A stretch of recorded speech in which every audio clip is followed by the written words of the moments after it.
A fare i conti con i prezzi dei carburanti e gas che si stanno rialzando per il blocco americano dello Stretto di Hormuz e la guerra con l'Iran, ci sono gli agricoltori che stanno subendo le ripercussioni della crisi in Medio Oriente. C'è stato un aumento più del 30% del lavoro in agricoltura, dell'aumento del carburante, che ci induce a fare tutte le solite interventi che ci facevano in agricoltura con un costo aggiuntivo da un punto di vista produttivo, per poi trovarci al momento della vendita dei nostri prodotti in un senso di incertezza che non si sa poi alla vendita se ci verrà riconosciuto oppure no. Ad oggi stiamo lavorando in perdita e stiamo lavorando con un grande punto di domanda. Speriamo che ci siano delle risposte. Rincari nella produzione che si vedono già anche per i consumatori alle prese con aumenti dei prezzi dei vari prodotti.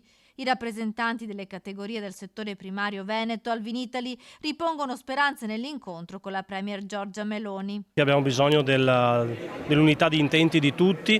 Oggi il mondo dell'agricoltura, come tanti altri settori, sta vivendo un grande clima di indecisione che si sta rovesciando su quelle che sono le nostre attività produttive. Auspichiamo che ci sia una svolta perché abbiamo bisogno di continuare a esportare e soprattutto di avere delle prospettive di tranquillità che però per il momento sono ancora molto lontane.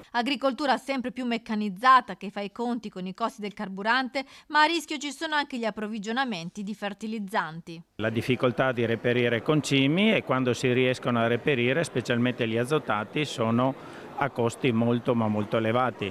Ricordiamo che gran parte degli azotati sono prodotti in località dove c'è una grossa disponibilità di gas metano, perché la base di partenza è il gas naturale, per cui provengono da Russia e Emirati Arabi, paesi del Golfo.